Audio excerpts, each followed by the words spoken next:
Welcome to the Cables to Clouds podcast.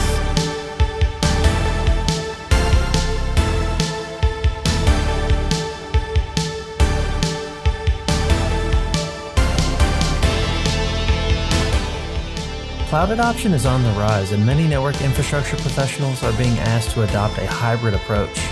As individuals who have already started this journey, we would like to empower those professionals with the tools and the knowledge to bridge the gap.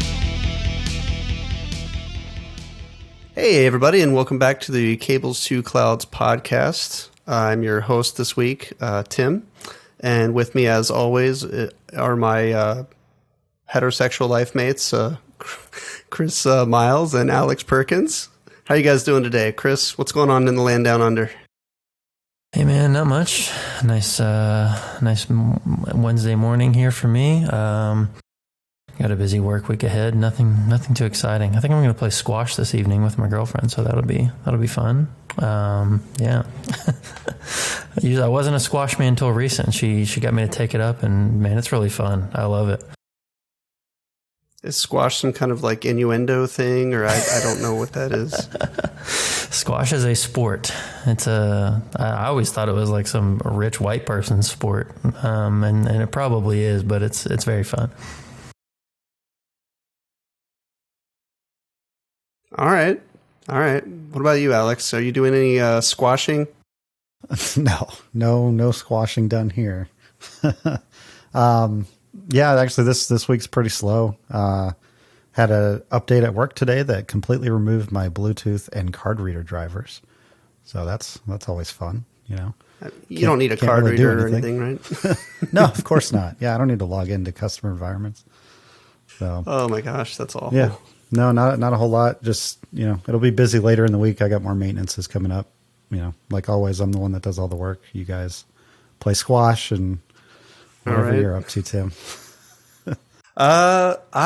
This is a momentous occasion for me, actually, Alex, Chris. I just received my proof copy of my book, that a hybrid cloud handbook for AWS. I've been writing this for. Thank you. Nice. I've been writing it for a few months now. Yeah, and I've never actually. So I've written books before, but I've never actually gotten a physical book like that. I've written with the intention that it be a physical book. So it's kind of cool to be able to hold your own book and kind of leaf through it and see the diagrams and all the cool stuff in there, man.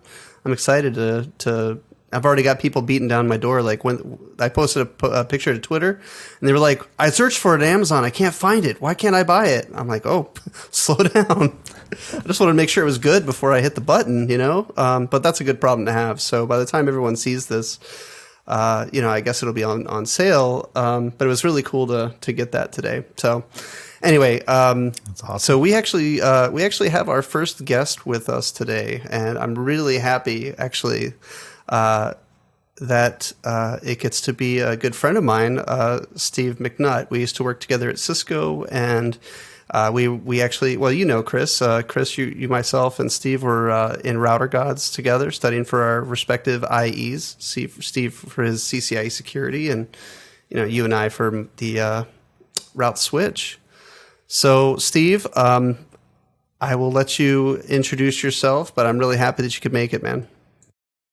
I'm stoked to be here, Tim. This is like super fun. And by the way, congratulations on the book. That is awesome. Thanks, man. Cool. So I'm Steve McNutt, and I work for Cisco Systems as a cybersecurity technical solutions architect. And I've been computering for quite a long time. And happy to be hanging out here today, and hopefully we'll have some fun chat. Awesome. Thanks for joining us. We're just kicking this thing off, and so it's great to be able to, to bring people on here who have a lot to say, and specifically people that are kind of on the same journey that we're on, whether that be, fully on the cloud side, like, Chris and I, and like Alex, and we're all getting fully in the cloud journey.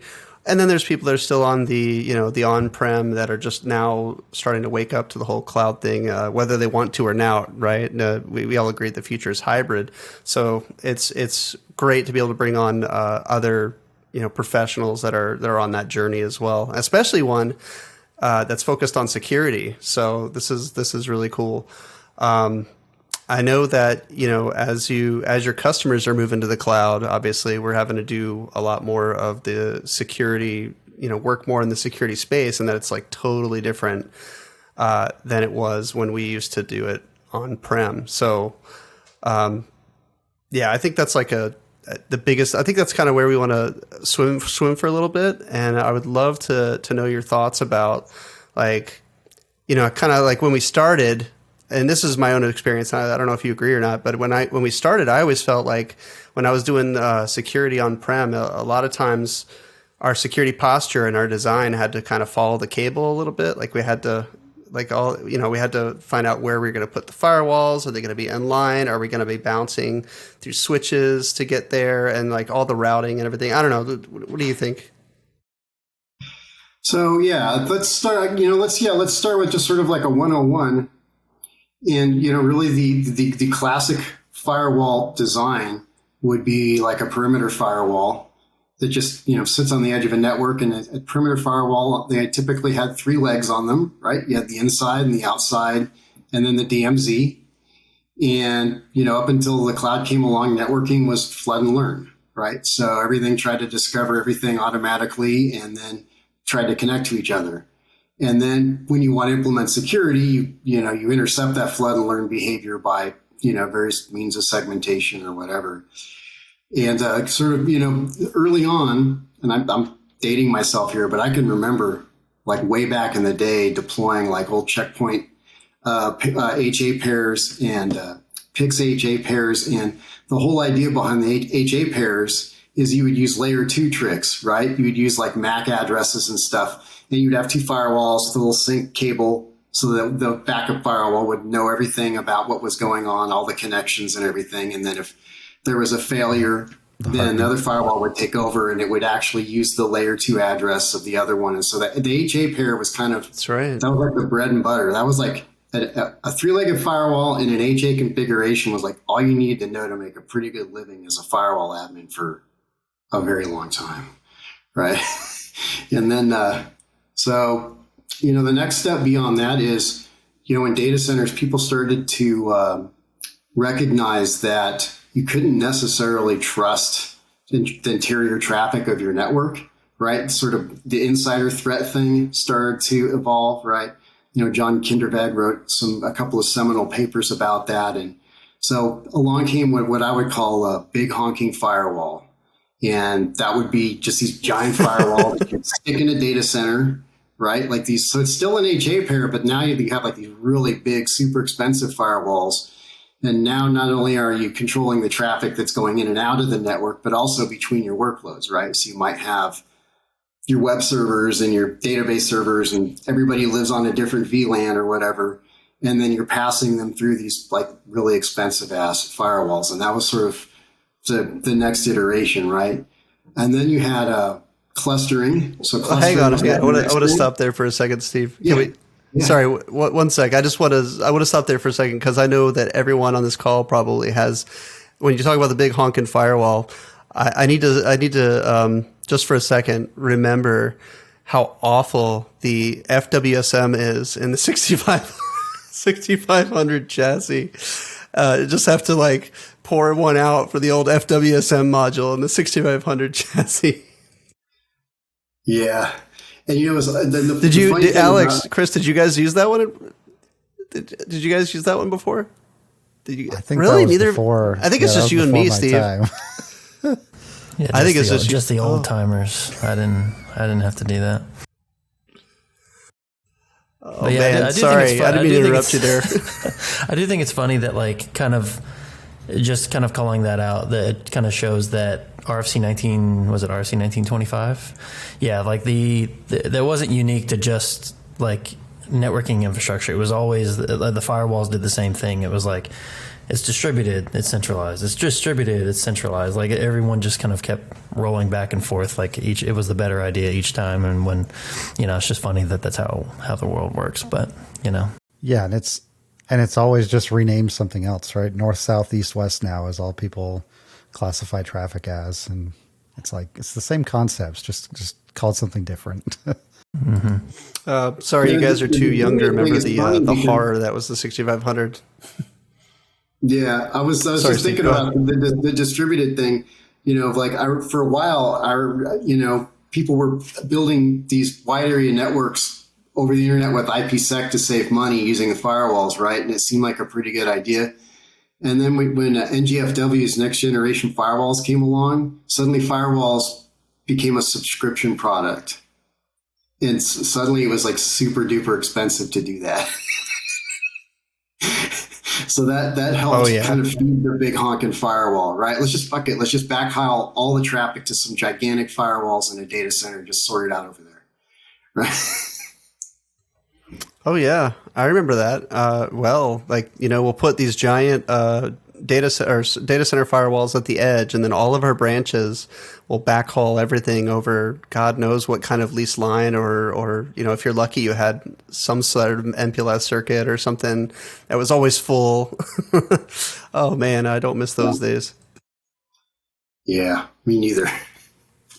Yeah, I mean, even the model that you were talking about, right? Like having the DMZ and then the three-legged firewall. I mean, that's like nobody even looks at things the same way anymore. It's just kind of funny how things change so much. Well, I think it's interesting though. I think if, as we start to talk about cloud design patterns, you start to see some themes reemerging though, and it's kind of funny. Like as an old guy, I'm like, aha. See, you still got to do it that way. It's still a better way to solve the problem. So do you guys want to start talking about sort of that movement? Yeah, I was going to say, I think the difference now is it's not so much, 5 different components in a single firewall. Now it's 5 different firewalls, right? And, you're kind of leveraging the topology that exists in the cloud to achieve the same goal, really, right? But yeah, so let's segue into that. So Tim, where do you want to take it from here? Actually, I think you were headed the right way, Steve. I would love to talk a little bit about, and we now that we've kind of covered 10,000 ways to do security on-prem, although I really liked, and I didn't get a chance to, I wanted to let you finish. I like what you said about how security in general has evolved from the castle walls and the moat to actually like, there's actually already people inside the Barbican here. We need to do something about that. And I'd love to take that forward into how we have to design the security piece in the cloud now that we're kind of I think it actually makes it a little easier for us to do that kind of interior design, if you would call it that, in the cloud as well. So yeah, definitely. Let's talk about that, Steve. Sure. So coming back to our initial idea of how traffic gets from like workload to workload or whatever, endpoint to endpoint, obviously everyone who's listening to this podcast, I'm assuming, or 99.9% of the people listening to this podcast appreciate that there's no such thing as layer 2 in the cloud, right? Flood and learn is not a thing.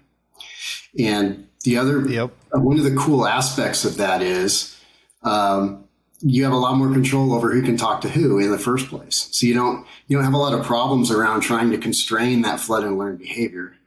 On the other hand, now we've lost all our layer 2 tricks, right? Suddenly having your HA firewall pair is not as simple anymore, and trying to recreate that in the cloud ends up honestly being kind of an ugly hack. It's not, you can do it, but it's kind of weird. So, and the other thing that's really interesting too is stuff that's pretty expensive to do on-prem, like in your on-prem data center, like for example, having just basic access control lists at the, at various, like either at the interface level or the subnet level or whatever, is kind of a pain to do with on-prem tooling, but it's literally wired into cloud networking. Like by default, when you, for example, with any of these cloud providers, if you just use the GUI and just say, give me a Linux virtual machine or a Windows virtual machine, it's going to have like a little network security group attached to it right from day one. So that's a huge improvement. And I think in the beginning, people thought, well, gosh, that's all you need, right? You can just do a little programming and kind of automate this a little bit and everything's great, but not really, because you still have to look at the traffic that you're letting through. Right? That's the rub. And so Absolutely. now we have to get the disinfection. Yeah. So I'd love to hear what there's something there to that. Yeah. Yeah, Steve, there's something there to that too, right? I mean, is that what are your thoughts around? Do you think that's because there weren't a lot of network engineers that were using the cloud yet, and it was more, right, the Wild West, and app devs were coming in and just standing this stuff up? Like, what are your thoughts around that? Well, I have some theories about that, but I don't know that they're reality, right? They're just my opinions. I think that, and I say this as like an old school routing and switching guy, that moved into, security. And that is when you're in operations and you're doing the network, you get burned so many times by the application guys deploying like broken stuff, and you got to support it and make it work in the middle of the night, that you become very defensive and you become very conservative, and you want to have, and there becomes this conflict where the developers want to ship it, and you're like, but I don't want to get up at 2:30 in the morning on a Saturday to make your crappy code work. Please stop. And so I think when the developers got into the cloud and they could just whip out their credit card and just do whatever they wanted, they didn't invite the network guys to the party. And I can tell you, I've seen a lot of version 1 cloud deploys, and every single one of them is a mess, right? It's a typical thing that you see with organization is their very first cloud deploy looks like crap, and they realize it's not supportable. And so usually the version 2 cloud deploy, at least someone with some networking knowledge gets invited to the party at that point. And, I think that's kind of where we are. So that's my thought on that. I'd like to hit on this for a second, because you said something else that I don't know that was on the script, but I think is really cool, and it's gonna kind of inform this whole future being hybrid thing and so on. So what I'm finding is that as enterprises move, so for the longest time, right, everybody's been quote unquote moving to the cloud. But, very few people, unless they were born there, have actually made it, like gotten all the way into the cloud. And what's happened is that, hey, we'll do cloud first with all our new apps, and we'll do cloud first with the stuff that we don't care about. But as we get more towards people putting their crown jewels in the cloud, this is when the sudden focus on repeatable networking and on networking that's supportable, and on security especially, that's not only supportable but baked in to the product, if you will, has become really, really important. So I just wanted to throw that out there, because I think I'm seeing that more and more. Right. Okay. So we are kind of going off. Chris, were you going to say something? No, go ahead. Oh, okay, cool. So I'm going to go a little farther off. I'm not going to try to make this into a huge tangent. But so one thing I've seen, that I do think is a big driver for that, Tim, is, it's no secret that, ransomware has become big business, and cybersecurity insurance has become big business, and cybersecurity is now a board level concern. So one of the advantages of my job and the role that I have is I get to see, a broad spectrum of organizations, just like y'all, as a matter of fact. We're privileged in that aspect, right? We get to see how all these different companies do it and learn from them. And, what you'll see is almost every one of them, the cybersecurity, that's a board level discussion. And it's usually part of a company's risk management program. So what's happened is the risk management people are now making decisions about technology. And so if you're putting your crown jewels in the crowd, the risk management guys, they're going to want to see at the table, and they're going to want to see what's going on, and they're going to want to analyze it through the lens of their framework and have some say about how things are going to get done. Right? That's great. I love it. You're absolutely right. Yeah, that's the cloud governance framework, right? Like they always have a say. Security definitely has a big say now in building out those kinds of things. Sure. I mean, most sorry. organizations. Go ahead. No. Finish your thought. I'm sorry. I think we must have just a tiny little bit of lag here. But yeah, finish your thought, please, Steve. Yeah, I get really eager about this stuff. I never get to talk about it.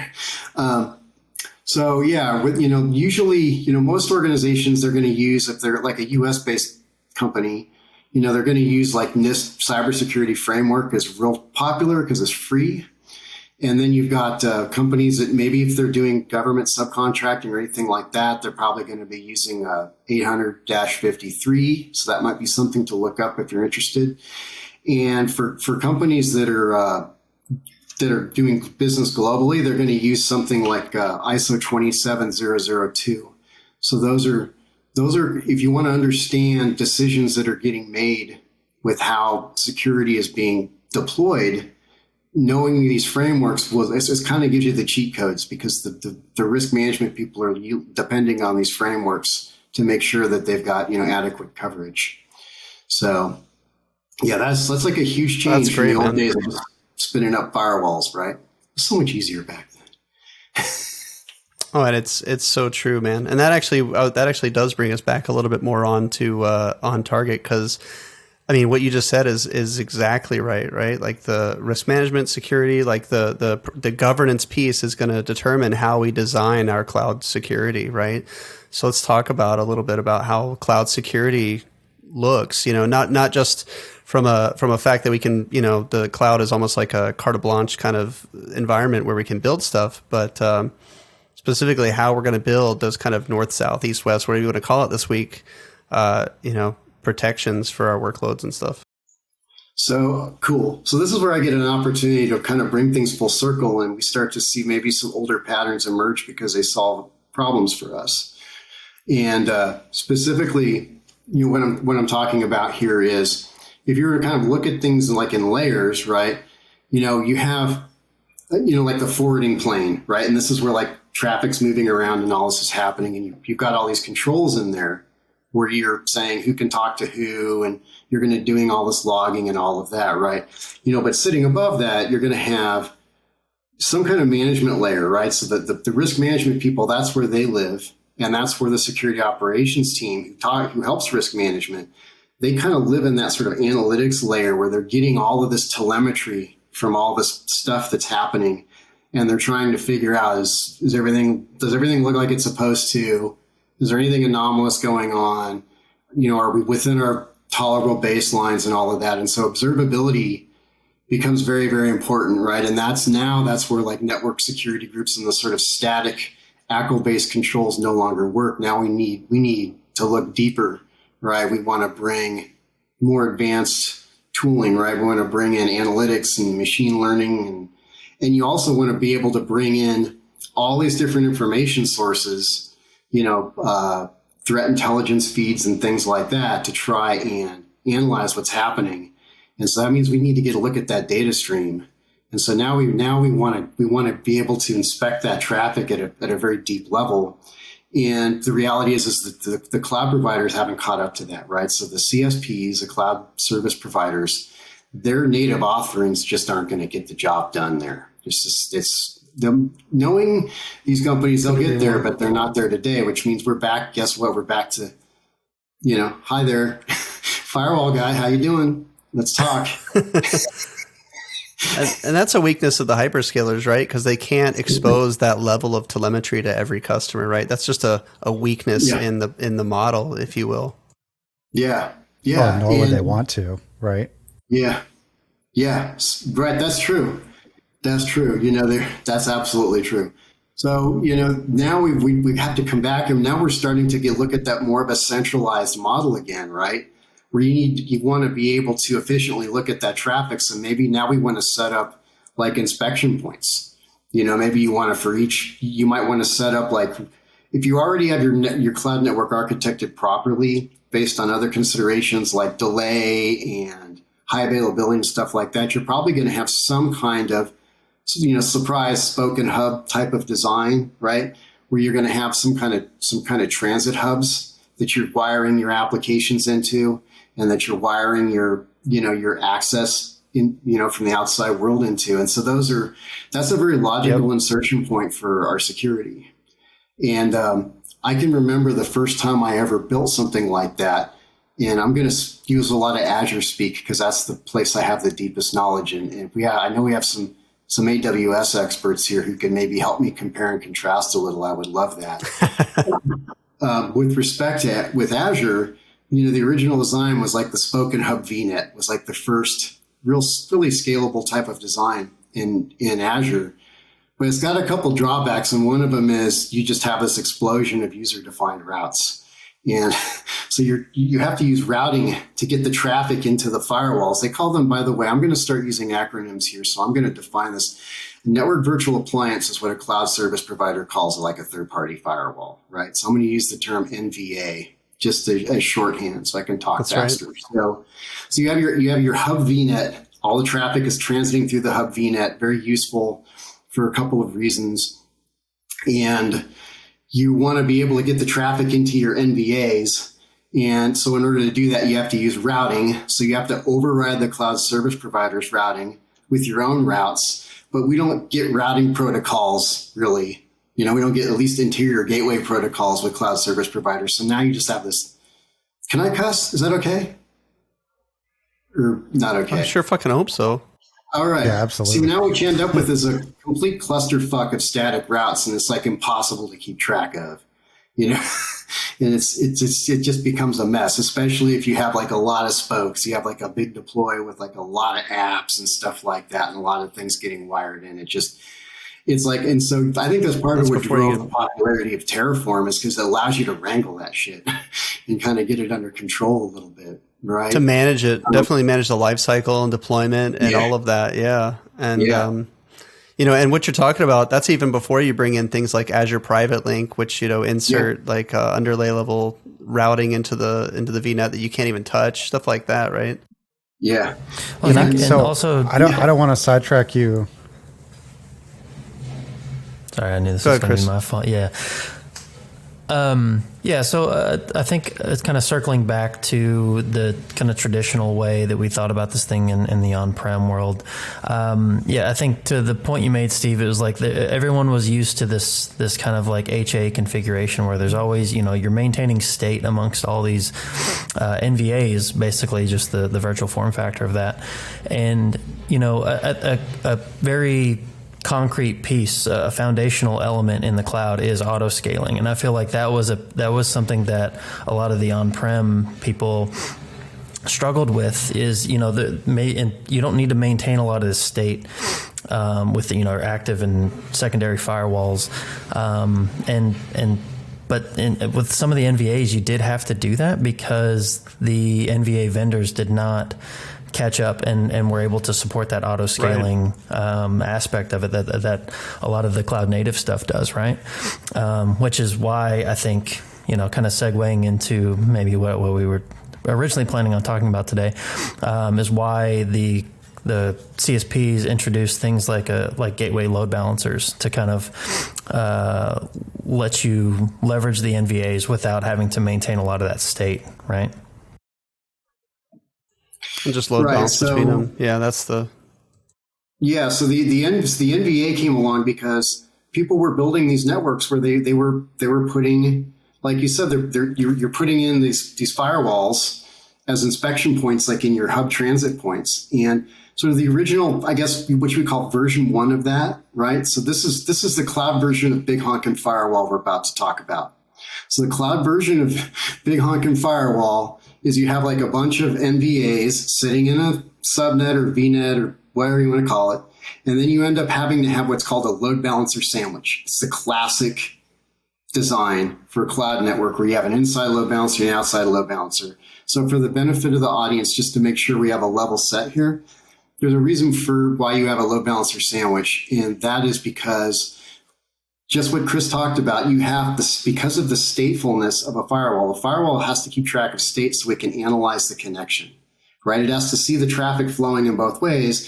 And if you have a auto scale group of virtual appliances, you have to make sure that session, the traffic in both directions always goes to the same appliance.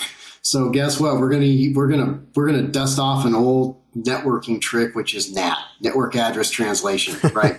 So the traffic comes in from the outside world, hits that outside firewall. Then when it egresses that firewall, right, it's going to use what's called source NAT, right?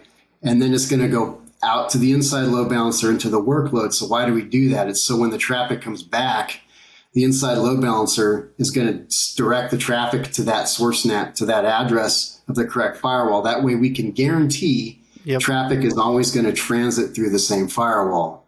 And let me tell you something from an operations standpoint. Think about that for a second. You've got like you got a problem. It's 2:30 in the morning. You're trying to figure out what's going on, but all the client IP addresses are freaking getting changed inside the load balancer sandwich, and you're like ripping your hair out trying to figure out what's going on. That's not a good time, right? So load balancer sandwich sucks, but it was all we had. And I think what happened, and I'm just guessing, is that the cloud service providers looked at that and said, "Yeah, we got to solve this." And enter our friend Gateway Load Balancer. We took a long time to get to it, but ta-da! Gateway Load Balancers. Let's talk about them, how awesome they are, how they solve some problems for us. So I'm going to take a breath for a second. And does anyone have any thoughts they want to add to that? Just one quick note. I think NAT should stand for never absent technology, because I feel like it's in fucking everything, no matter what. I love it. I love it. And you're right. It doesn't matter what solution. It could be two computers talking on the same network and we'll get NAT in there somewhere. Yeah. Yeah, it's grid tunnels and NAT all the way down. It just won't die. If your problem can't be solved by a GRA tunnel, it could probably be solved by NAT. If not, then you're not using enough NAT or enough GRA tunnels.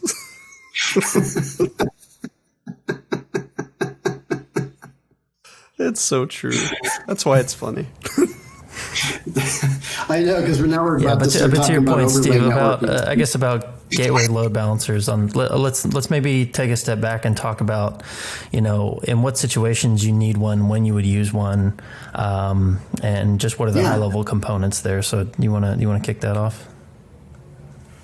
Yeah, absolutely. So we just talked about how we have an inspection point, right? We've got some kind of transit hub for our traffic, and then we've got a scaling group where you got like a whole bunch of NVAs, and we got a couple problems to solve here. First, we got to get the traffic into the NVA so we can do inspection. Second, we got to make sure that the connection for a session always travels over the same NVA so that we can get proper inspection of that traffic. So those are really the two big problems we need to solve here from a design perspective, right? So the traditional way of getting the traffic into the NVA is routing. And I just talked about how that can quickly spiral into a mess, particularly with Azure. And so that's the first problem. And it's specific and unique to Azure. And I think it's a cool innovation. I would be shocked if AWS doesn't start doing the same thing. Is you can actually take your gateway load balancer, it's a special load balancer that has all your firewalls sitting behind it. And you literally can just wire it right into the load balancer for an application. So if you have like a load balancer sitting in front of a farm of web servers serving up a web app, wiring in that firewall and and having it process all the traffic for you is just a simple matter of like a drop down. You don't have to configure any routing. You don't have to get the routing guys involved. Operationally, it's amazing because now you don't have NAT anymore. You don't no longer require NAT. So the firewalls. It's now you have a firewall on a stick. It's not doing any routing and it's not doing any NAT. Yeah. It's acting like it just sits there and looks at the traffic. It's beautiful, right? It's just doing firewall stuff now. None of this other crap that makes life painful. It's amazing. It's such a great idea. So the idea is you have traffic coming in, and the load balancer in Azure at least will actually take that traffic and it uses an overlay called VXLAN. It the internal load balancer, when it goes to gateway load balancer in Azure, it actually uses a GRI tunnel. They don't tell you that in the documentation, but that's what it really is. There's a GRI tunnel that gets wired into the Microsoft gateway load balancer. And then from there, the gateway load balancer has all these firewalls attached to it, and that uses VXLAN. Aha, like old on-prem data center stuff. Awesome. I understand this. This is easy. Cool. This is my world. I get this now. So if you're like an old school networking guy, now you're in your happy place. You know exactly what's going on. I love it. So you have like your gateway load balancer. Sorry, just real quick. So the one thing that VXLAN's doing for us then is it's letting us preserve our original source and destination IP for the inspection purpose, right? That's a huge one. And then of course, because our firewall doesn't actually have to care about routing, we don't even need like return IPs, return routes for the IPs that are getting passed through the firewall. So I just wanted to throw that in there real quick. Yep. The only thing the firewall has to have is a route to the tunnel interface on the gateway load balancer. That's it. It doesn't need a default route. It doesn't need squat. All it needs to be able to do is talk to the gateway load balancer. Oh, I take that back. It also has to be able to respond to probes. I found that out the hard way the first time I turned this up. There's actually a special IP address that Microsoft uses for the load balancer probe. The health check, baby. Isn't it the APIPA? Isn't it like I forget. Is it the 169 addressing that they use, the APIPA addressing for that? I watched everyone not completely knowing. Doesn't make any sense. All sat there for 4 hours going, why isn't this working? Yeah, my firewall's alive. Why won't you? But yeah, just to go back a little bit. So kind of the point you originally made, Steve, was like technically or traditionally with a big honking firewall, if that's not acting as, kind of, we'll come back to this, the bump in the wire behavior. If it's your traditional firewall, you have to manipulate routing to get traffic to hit that firewall to be subject to inspection, right? Yep. That adds so much more onto the firewall stack that you didn't maybe intend for it to do. Like it might have to participate in BGP. It might have to completely it's going to influence all the traffic to come there. So maybe it's advertising default route, and that can get very ugly if you don't want it to do that, right? So let's maybe kind of, because I know you talked about VXLAN in this situation, which is the encapsulation technology that gets the traffic to and from the gateway load balancer, which then gets it to the appropriate NVA, right? So let's maybe talk about that bump in the wire behavior and how that's actually accomplished using an encapsulation like that. Because I know in Azure, VXLAN is what gets used. Obviously, there's the GRE tunnel before that, but VXLAN is ultimately what's encapsulating the packet, which lets you maintain that source and destination IP, right? So that doesn't get altered. You don't have NAT in this situation. And in AWS, I think they're using Geneve to do that. I believe you can add VXLAN on top of that. Geneve I don't know instead. why you'd want to do that, but yeah, so we need more fabrics. More fabrics. Yeah, minimum payload, please. So do we maybe want to kind of talk about how that is accomplished and what benefits you get from doing that?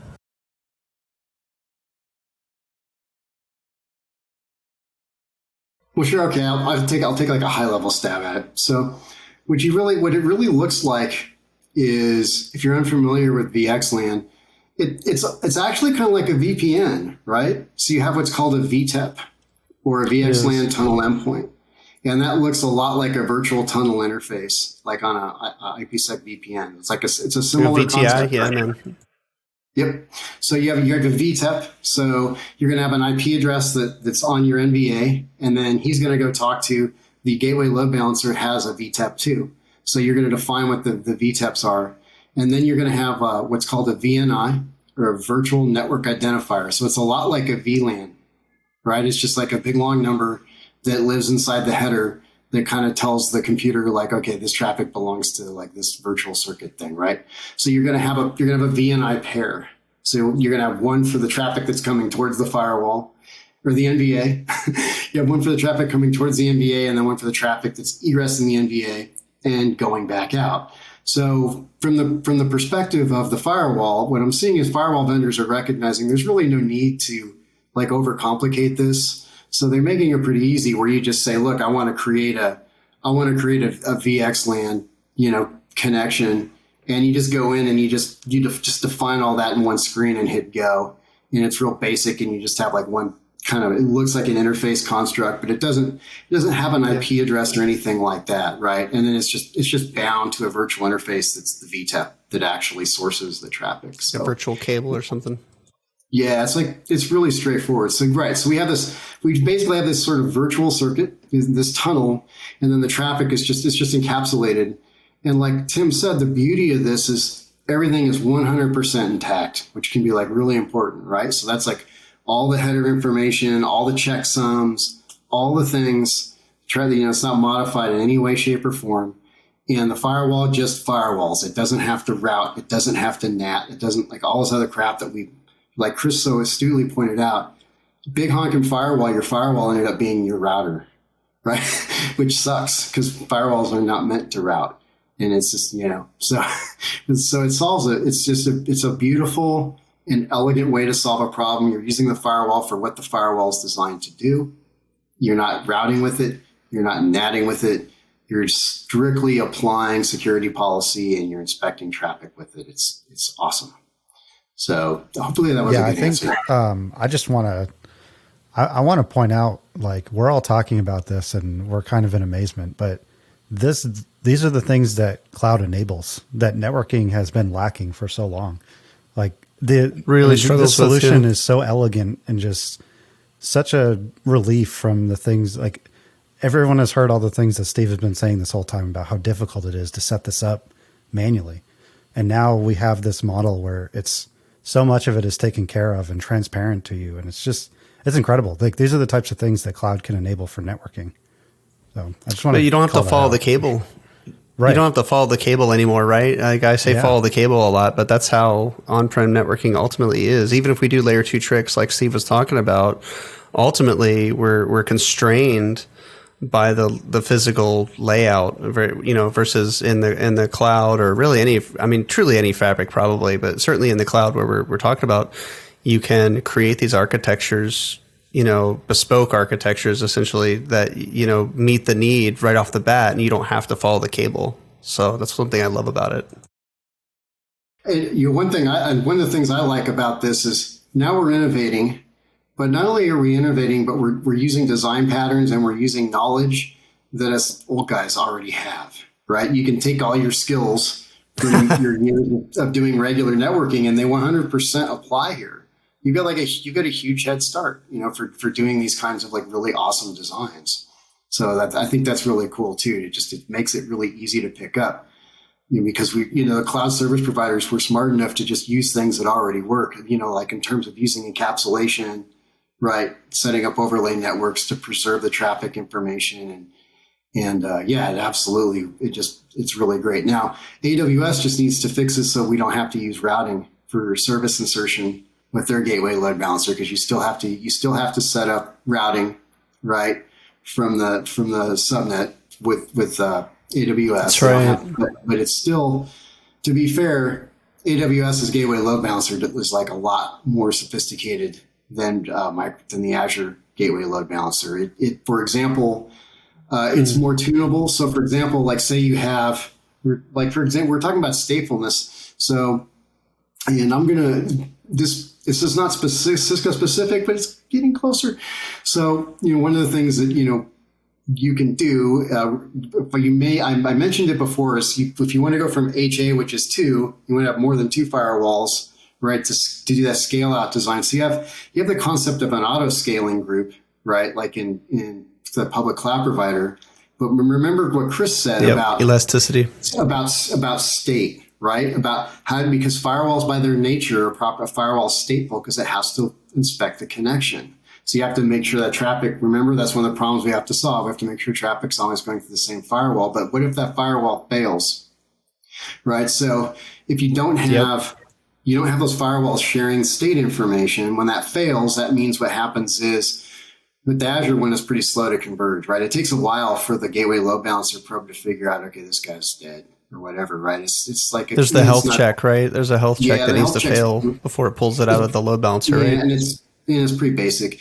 And so you lose, like, now you have like a mini outage, right? So all the people that were going through that MBA, they're not happy right now. They got the little spinning circle of death and they're like WTF and whatever.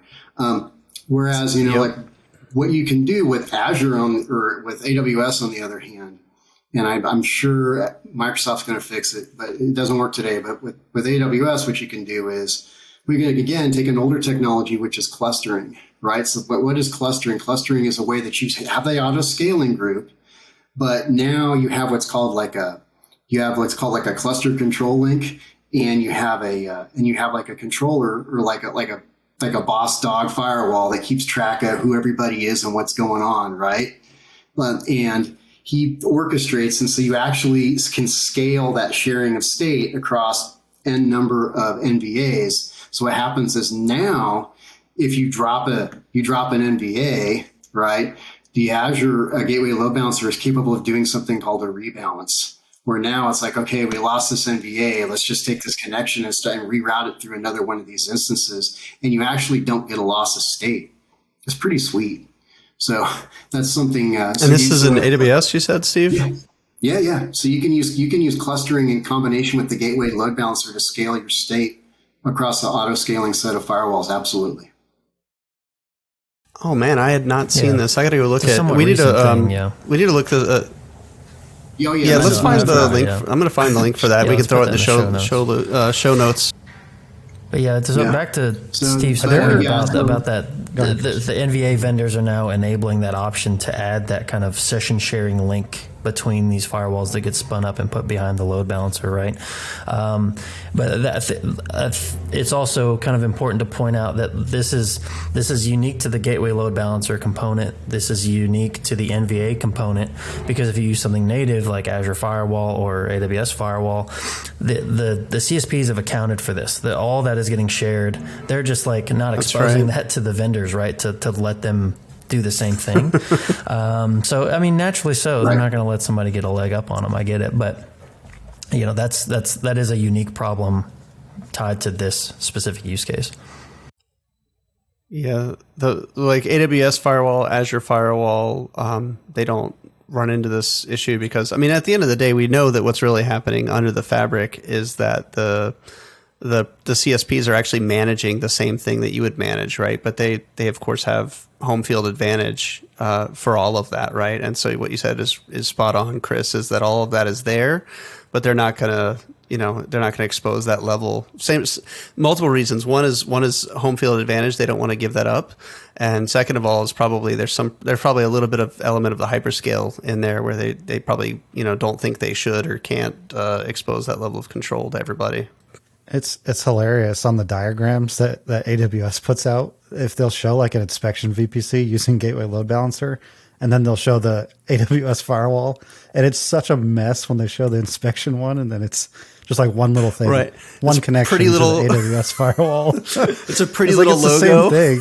Yeah, exactly right. Yep. Yeah, let's put that Gateway Load Balancer packet walk diagram in the show notes, because it's like I know like at least 20 people that I know that have seen that and be like, this looks insane. And like when you break it down, it's not really that bad, but at first glance you're like, holy shit, this is like doing the packet walk is kind of a grudging this thing. This is not a shill, but I will point out that I do actually cover the AWS Gateway Load Balancer packet walk in my new book. Nice. Well, I think go buy that shit. What Chris was saying about it, there's a lot of steps and it looks complicated, but the beauty of it is the cloud service provider takes care of so much of it for you that from your perspective, it's true. You don't have a lot to do. It's pretty easy. They orchestrate that whole, the actual Gateway Load Balancer piece of it, and you just basically have to take care of the third-party NVA configuration of the Geneve tunnels, I think is it, right?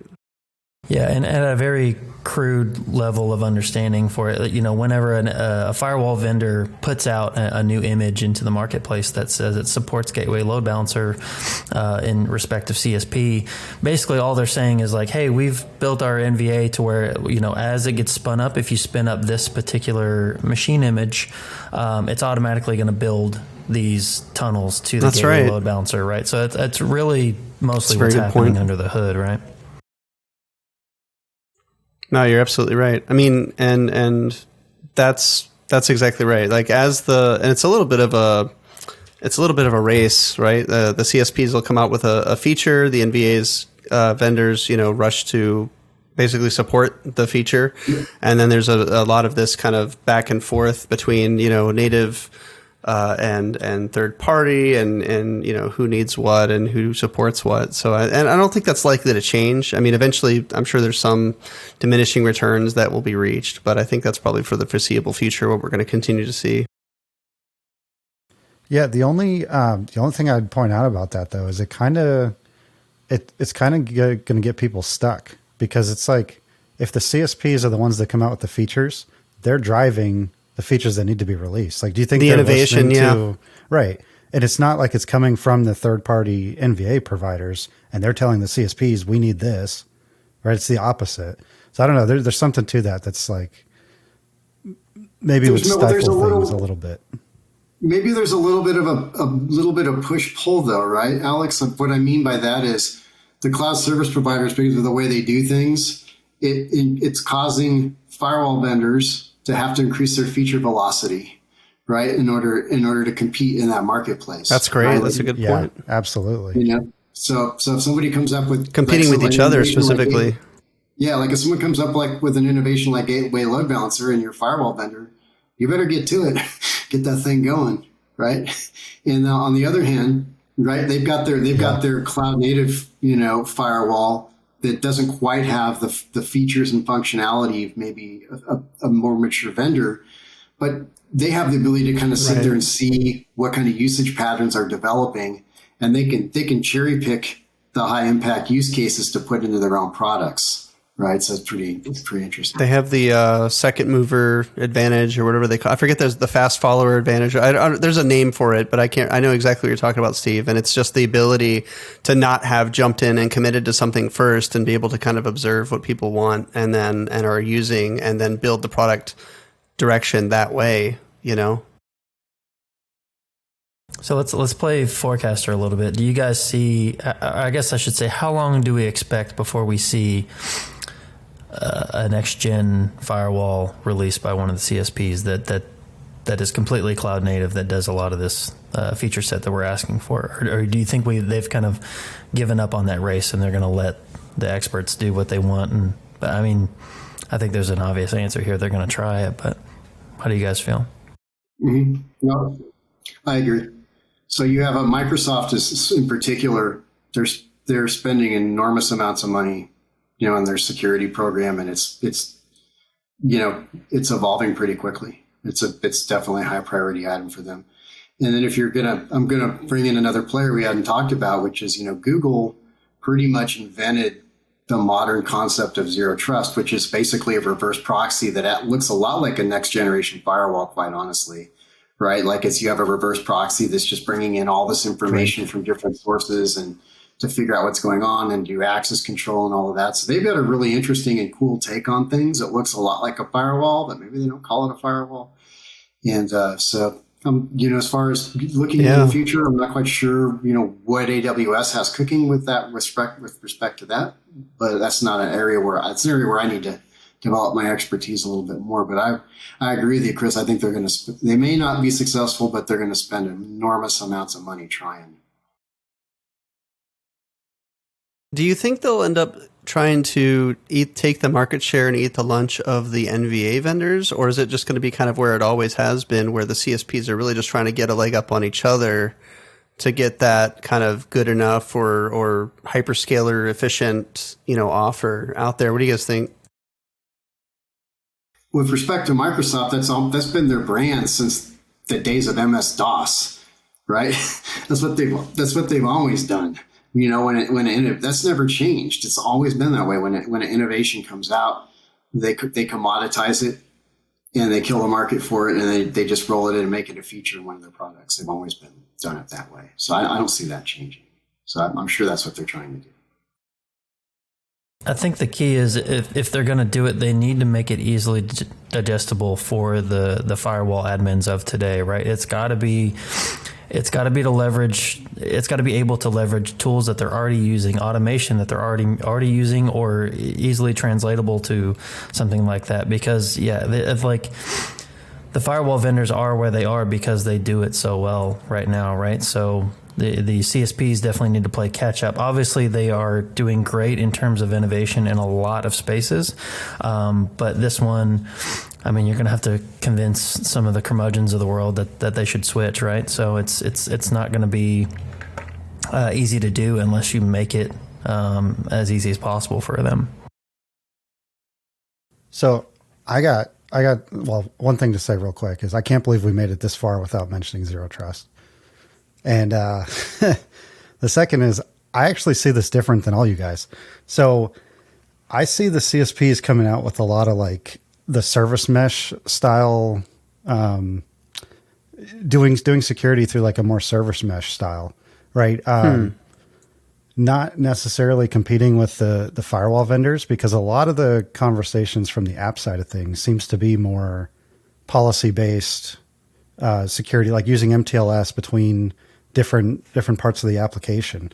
And I think that I don't think the CSPs are interested in competing with the next gen firewall vendors. I think they're just going to continue to build out these more service mesh style things. I mean, that's what Istio, like Google has Istio, and that they're making a lot of updates to Istio all the time. And there's just a lot of push in that direction right now in the app space. And to me, it seems like the app space is really what drives a lot of this stuff most of the time. Do you think the app space is going to get most of the security kind of innovations?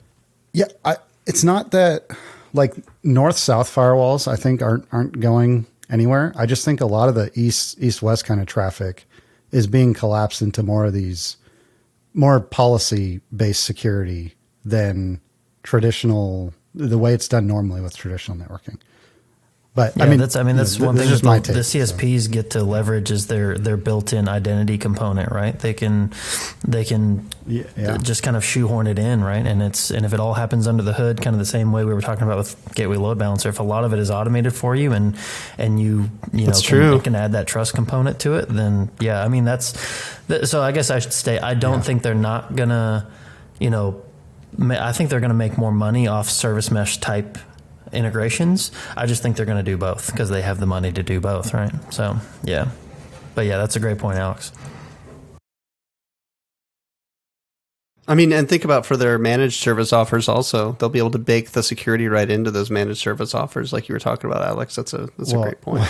Yeah, what's crazy about those is, like AWS is the first one to announce this, and I can't believe this hasn't picked up more traction. But the VPC Lattice thing that they announced at reInvent it's a service mesh for non-Kubernetes infrastructure. It blows my mind when no one's talking about this. But it's all AWS products. Like every CSP is going to do this because they can integrate so many different products that they sell. And that is, I'm sure it's ridiculously expensive. Yeah, that's so great. We should explore that in a future episode, because I agree, people aren't really talking about it. I think maybe the problem with people talking about it or not talking about it is that nobody can quite figure out. It's like one of those revolutionary change the game kind of like change the whole architecture kind of things that people announce, and everybody's just kind of like scratching their head like, what? I don't even know like how to leverage this right now, and it definitely bears some exploration. I don't know, Steve, have you looked at any of this stuff? Yeah. Not as much as Alex. Now I'm definitely going to be reading up on Istio and stuff after this podcast. So no, I think it's interesting. I mean, I've got in, I'll send you all kinds of things. I learned enough about Kubernetes to know what I didn't know, and I was fascinated by its architecture and how it takes like a lot of the things that I associate with traditional network infrastructure and just automates it for you. And service mesh just seems to be really a continuation of that, right? Where it's just this programmatic automation of functionality. So yeah, it's really interesting. I would love to learn more about it. Awesome. Yeah, we should definitely do an episode on service mesh. It's a really interesting topic that I think a lot of networking people would grasp pretty intuitively if it was broken down into like actual basics and given a more networking kind of focus. Yep, absolutely. Well, I know we're coming up on an hour here, and my cat is very much telling me she would like to leave. So, I don't know. Is there any kind of final thoughts that you'd like to leave us with, Steve and everybody else? We could start with Steve, and we can close it out here. Yeah. For me, as a practitioner, the cloud service providers are making things fun. I'm loving all of these innovations and the ability to do like cool stuff that would be like a huge pain in the ass to try and build in your own lab, but you can just go in there and click a few buttons and play around. It's amazing. What a time to live. Oh, I wanted to ask before you guys weigh in. I wanted to ask Steve, where can people find you? Oh, well, I have a blog which I haven't updated in a while, embarrassingly, which is densemode.com, and I'm sort of on Twitter. I haven't been active on there lately. I've just been kind of busy, but I'm at densemode with 0 for. But thanks for asking that, Tim. Appreciate it.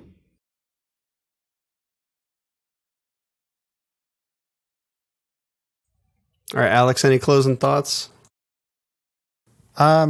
No, I mean, I love that Steve's closing thought was about how fun the cloud is, because it really is. Like, I think all of us are in agreement that it is quite the time to be alive, and it's really brought a lot of joy back into the engineering and design piece. Oh yeah, big time. Of connecting things, So I'm just really glad he called that out, and I think that's awesome, and definitely agree. What about you, Chris? Yeah, wholeheartedly. I agree. That's very fun. But I think one thing that we probably kind of covered in this episode, that like security also needs to be a major component whenever you're learning the cloud, and you probably got to think about it in a slightly different way than you were previous to this. But I mean, and I'm really excited to see how the security space evolves for the CSPs, because that's obviously. Everyone's one, what's the saying? Everyone's one breach away from whatever it is. I can't remember what it is right now, but yeah, so it's obviously a very, very important element to consider, and I'm excited to see what they're going to do. So, yeah. What about you, Tim?